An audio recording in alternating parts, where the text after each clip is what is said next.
आने लग जाता है। तो ये हम जब कफ को वोमिट करते हैं तब वो बैक्टीरिया बाहर जाती है।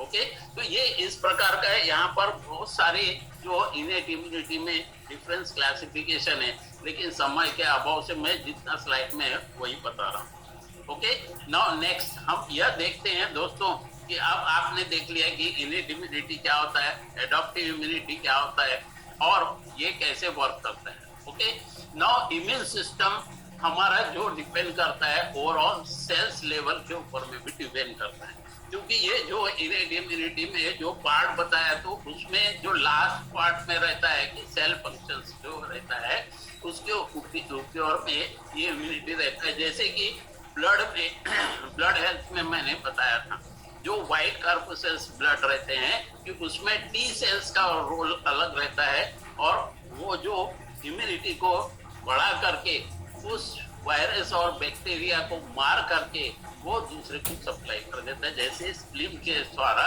वो एक्सक्रिएट हो जाते हैं। तो यहाँ पर देखिए जो ट्रिगर्स रहते हैं जैसे पैथोजेंस हो गया, जो फॉरेन बैक्टीरिया हो गया, ड्रग्स है, वैक्सीन है, डेड फूड है, स्ट्रेस जो है वो सबसे महत्वपूर्ण बात यहाँ रहती है कि स्ट्रेस अगर आपको है, आपने मैनेज अगर नहीं किया तो आपका इम्यूनिटी बहुत वीक हो जाता है। उसी प्रकार से जो इम्यून सिस्टम का जो प्राइमरी फंक्शन रहता है क्या रहता है कि वो पैथोजन जो एंटर कर जाते हैं हमारे शरीर में उसको मार करके खत्म करना। उसी प्रकार से हमारे जो सेल्स डैमेज हो चुके हैं इसके द्वारा, इस फॉरेन बैक्टीरिया के द्वारा उनको रिपेयर करना और हमारे जो ऑर्गन, हमारा टोटल जो सिस्टम है उसको बैलेंस करने का काम भी इम्यूनिटी का होता है।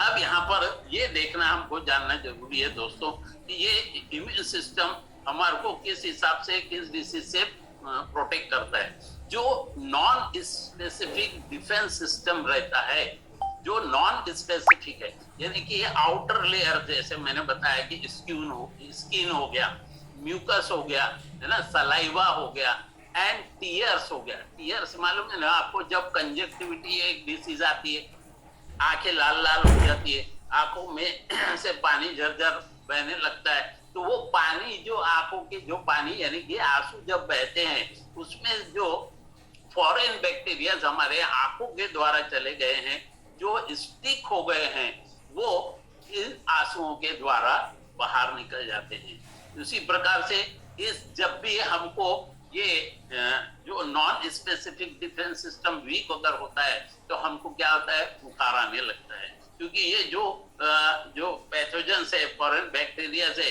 वो कुछ समय के लिए हमारे शरीर में एंटर कर जाते हैं और हमारे सारे सिस्टम को वो अस्त व्यस्त कर देते हैं और हमको फीवर आते हैं। उसी प्रकार से इन्फ्लेमेटरी रिस्पॉन्स भी होता है, जो हमारे व्हाइट ब्लड सेल्स में बिलियंस ऑफ जो सेल्स रहते हैं वो डैमेज होने के साथ में स्किन में हमारे रेडिश और रैशेस आने शुरू हो जाते हैं। इसमें जो मेन वर्क रहता है व्हाइट ब्लड सेल्स का रहता है, जो हमको जब भी इस बैक्टीरिया जब एंटर कर जाते हैं, जो हार्मफुल है लेकिन वीक बैक्टीरिया है लेकिन हमारे शरीर के लिए हार्मफुल है, तो उसको ये क्या करता है, गल्प कर जाता है, यानी खा जाता है। जो व्हाइट ब्लड से सेल्स रहते हैं, जो टी सेल्स मैंने बताया वो। अब स्पेसिफिक डिफेंस क्या होता है, जो एंटीबॉडीज हमारे शरीर में जाती है किसके द्वारा, कुछ प्रोटीन या सप्लीमेंट्स के द्वारा। वो क्या करते हैं, ये पैथोजन के जो मॉलिक्यूल्स को क्या करते हैं, इनएक्टिव करते हैं, उनको मार देते हैं और उसको एक्सक्रिएट हमारे यूरिनेशन या स्पून के द्वारा एक्सक्रिएट कर जाते हैं। जो एंटीबॉडीज हमारे शरीर में अटैक करते हैं उसको हम इनएक्टिव करते हैं वायरल पार्टिकल्स के द्वारा, और वो हमारे सेल्स को न बिगाड़े, इसका काम क्या करता है, जो टी सेल्स हमारे इसमें रहता है वो। तो जो व्हाइट ब्लड सेल्स क्या रहता है, एंटीबॉडीज प्रोड्यूस करते हैं। एंटीबॉडीज यहाँ पे क्या प्रोड्यूस करते हैं, जो इन खतरनाक जो बैक्टीरिया वायरसेस हमारे शरीर में किसी न किसी प्रकार से जो एंटर कर जाते हैं उसको समाप्त कर। इसकी एक और खासियत क्या होती है दोस्तों, यहाँ पे बताऊंगा कि ये क्या होता है कि कोई स्पेसिफिक अगर बैक्टीरिया या वायरस हमारे शरीर में प्रवेश कर जाता है तो ये जो व्हाइट ब्लड सेल्स के जो सेल्स रहते हैं ये इसको एब्जॉर्ब करते हैं, उनके ब्रेन के मेमोरी में चले जाता है कि ये फलाना वायरस फीवर का है, फलाना वायरस स्मॉल पॉक्स का है, फलाना वायरस पोलियो का है, लाइक दिस। तो ये स्पेसिफिकेशन जैसी उसके ब्रेन में चले जाता है तो ये जो इम्यून सिस्टम क्या करता है, अपनी तैयारी कर लेता है, अरे भाई ये वायरस हमारे शरीर में एंटर हो गया है और इसको कैसे हमको डिफेंड करना है और कैसे इसको बाहर भेजना है। तो ये रहता है स्पेसिफिक जो इम्यून सिस्टम। और हमारा जो डिफेंस सिस्टम है, पहले यहाँ पर देखिए कि जो बैरियर्स रहते हैं, बैरियर्स का मतलब जो हमारे शरीर में इन फॉरेन बैक्टीरिया से बचाते हैं। सबसे पहले जो आता है फॉरेन बैक्टीरिया से जो बचाता है हमको, non specific physical and chemical defences, जिसमें हम यहाँ पे बैरियर क्या होता है, हमारा स्किन होता है, म्यूकस होता है, जैसे बताया म्यूकस मेम्ब्रेन, स्टोमक एसिड, क्योंकि स्टोमक के अंदर में क्या है दोस्तों, मैंने बताया था हाइड्रोक्लोरिक एसिड जो कॉन्सेंट्रेटेड रहता है। तो ये जो कुछ प्रकार के बैक्टीरिया आते हैं वो स्टोमक में जाने के कारण वो एसिड में भी नष्ट हो जाते हैं। उसी प्रकार से जो लाइसोजाइम्स जो रहते हैं, वो लाइसोजाइम्स कहाँ रहते हैं, मैं बोला ना कि हमारे आंखों के आंसुओं के अंदर। जैसे आंखों में कोई इन्फेक्शन होता है तो आप देखिए कि आंखें लाल लाल हो जाती या आंखों से सतत हमारे आंसुएं या पानी बहते रहता है। क्यों बहते रहता है, उसमें लाइसोजिम जो रहते हैं वो टीयर्स के फॉर्म में बाहर निकलते हैं और उन बैक्टीरिया को शरीर से बाहर निकाल देते हैं। दूसरा हमारा क्या रहता है, जब हम खांसते हैं, कफ आता है, लंग्स में जो इन्फेक्शन जाता है वो कफ के बारे में स्पूट जो रहता है उससे हमारे माउथ से निकल करके बाहर चले जाता है, जिसको हम जो बोलते हैं कि कफिंग या स्नीजिंग। जैसे देखिए आपको छींक आती है तो जो म्यूकस है वो लिक्विड फॉर्म में होकर के हमारे शरीर से निकल जाता है। कभी वोमिटिंग होता है तो निकल जाता है। डायरिया के प्रॉब्लम आता है तो डायरिया का प्रॉब्लम देखिए बारिश के दिनों में ज्यादा आता है। क्यों ज्यादा आता है, क्योंकि ये वाटर के कंटेंट के साथ में ये फॉरेन बैक्टीरिया हमारे शरीर में प्रवेश कर जाते हैं और इनको एक्सक्रीट करता है हमारा लूज मोशन के द्वारा। दूसरा जो इनेट इम्यूनिटी बताया जो नेचुरल है, इसमें कोई फर्क नहीं रहता है, लेकिन यहाँ पर क्या डिपेंड करता है कि मदर ने ड्यूरिंग प्रेगनेंसी के पीरियड में कितना अच्छा अपना इम्यून डेवलप किया है। तो इसमें क्या रहता है दोस्तों, जो यहाँ पे माइक्रोफेजेस जो रहता है, न्यूट्रोफिल्स रहता है, एसिनोफिल्स रहता है, बेसोफिल्स रहता है, मोनोसाइट्स रहते हैं, ये सारे चीजें इस सिस्टम को कंप्लीट बना करके रखते हैं जो इनेट इम्यूनिटी में काम करते हैं। एडॉप्टिव इम्यूनिटी अभी बताया था जो रिक्वायर्ड करता है सेल्यूलर साइटोटॉक्सिस रहते हैं, ह्यूमरल से एंटीबॉडीज इसको प्रोड्यूस करते हैं। तो एडॉप्टिव में नॉन स्पेसिफिक और स्पेसिफिक हमने देख लिया। यहाँ पर नॉन स्पेसिफिक में क्या रहता है, न्यूट्रोफिल्स रहता है, बेसोफिल्स रहता है, साइटोकिन्स रहता है, इसोफिल्स रहता है, माइक्रोफैट्स रहता है, और ये सारे सेल्स जो रहते हैं डिफेंडर रहते हैं। उसी प्रकार से यहाँ पे मैंने बताया था आईज में से जो टीयर्स रहते हैं, रेस्पिरेटरी सिस्टम में म्यूकस जो रहता है इन्हीं होके नोज में से निकलते रहता है, लंग्स के जो इन्फेक्शन, स्किन के इन्फेक्शन, ये सारे चीजें एक एक डिटेल में बताएंगे दोस्तों तो काफी समय लगेगा, इसलिए शॉर्ट में इसलिए बता रहा हूँ ताकि ये तो समझ में आ जाए कि हम किस प्रकार से डिपेंड कर सकते हैं। और जैसे जैसे हम ग्रो होते हैं तो हमारा इनेट जो इम्यून सिस्टम है वो कम होते जाता है और हमको एडॉप्टिव जो है artificial passive active immune system लेने की जरूरत पड़ती है।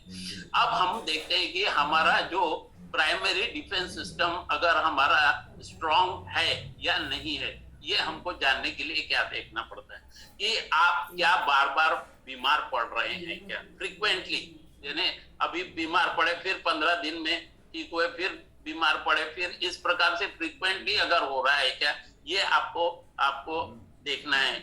और उसी प्रकार से आपका जो इन्फेक्शन है वो किस हिसाब से इन्फेक्शन है, लॉन्ग टर्म है या शॉर्ट टर्म है, क्या कुछ मेडिसिन लेने के बाद ही वो सुधर रहा है या ऑटोमेटिक सुधर रहा है। अब यहाँ पर हम वेलनेस इंडस्ट्रीज में जुड़े हैं, तो दोस्तों हमको ये सारे चीजों का एंटीडोट्स मालूम है, इसलिए हम देखते थे कि सर्दी हुई तो 5-6 बार एफ्रेश पीजिए, उसमें येलो कॉन्सेंट्रेट डालिए, सिंपली प्रोबायोटिक डालिए, 5-6 बार पी लिए, और सिंपली प्रोबायोटिक 1 या 2 से बार ज्यादा नहीं लेना चाहिए। तो वो लेने से हमारा ये जो वायरल इन्फेक्शन, बैक्टीरिया इन्फेक्शन वो निकल जाता है, अगर वो कम मात्रा में रहा तो। उसी प्रकार से हम देखते हैं कि कुछ लोगों को कोल्ड के डिसीजेस होते हैं या दूसरे डिसीजेस होते हैं। अब यहाँ पर जब हम बीमार पड़ते हैं तो ये हमारी बीमारी या सर्दी या बुखार या ये सारे जो माइल्ड अटैक रहते हैं, ये कितने दिन में आ रहे हैं, इसकी जानकारी हासिल करना हमको अति आवश्यक है। अगर आप बार बार बीमार पड़ रहे हैं, बार बार आपको सर्दी हो रही है, तो डेफिनेटली आपका इम्यून सिस्टम बहुत वीक है, आपको उस पर ध्यान देने की अति आवश्यकता है। क्या इंडिकेशंस रहता है कि हमारा बॉडी टेम्परेचर बढ़ते जाता है, घटते जाता है, बढ़ते जाता है, बार बार बुखार आना, है ना, कोई भी घाव हो तो वो घाव यानी जल्दी से नहीं भरना, उसी प्रकार से जो कोल्ड है, फ्लू है, रैशेस आते हैं स्किन में, ये सारे बार बार अगर आ रहे हैं तो हमारा इम्यून सिस्टम बहुत ही वीक है। जब हमारा इम्यून सिस्टम का डिफेंस अगर वीक होगा तो क्या जो हमारा सेकेंडरी जो डिफेंस सिस्टम है वो भी वीक हो जाता है। तो हमको क्या करना पड़ता है, कुछ एंटीबायोटिक या एंटीबैक्टीरियल, एंटीवायरल, एंटी फंगस ये ड्रग्स हम लेते हैं।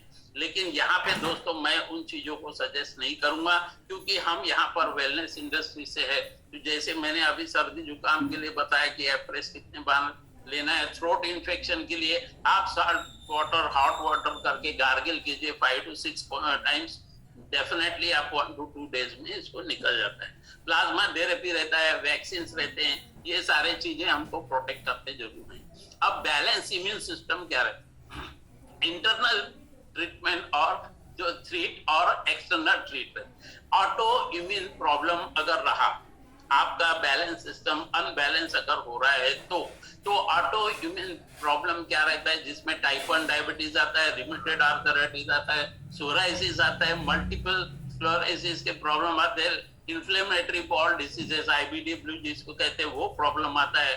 और जो एक्सटर्नल ट्रीट रहता है वो एलर्जिक रिएक्शंस रहते हैं, एक्सटर्नल हाई फीवर आना, एक्जिमा होना, अस्थमा होना, साइनसाइटिस होना, ये सारी चीजें।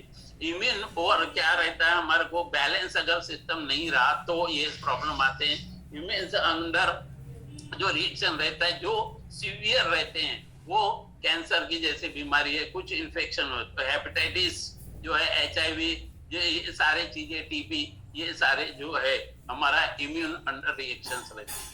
इन्फेक्शन जैसे virus, bacteria, fungus and parasites जो रहते हैं वो हमारे को निजात पाना चाहिए इन सब से, जब हमारा रेजिस्टेंस पावर या इम्यूनिटी अगर स्ट्रांग होगा तब। ऑटो इम्यून डिसीजेस आने का कारण क्या होता है, जब हमारे जो ऑर्गन जो है, जो इम्यून सिस्टम के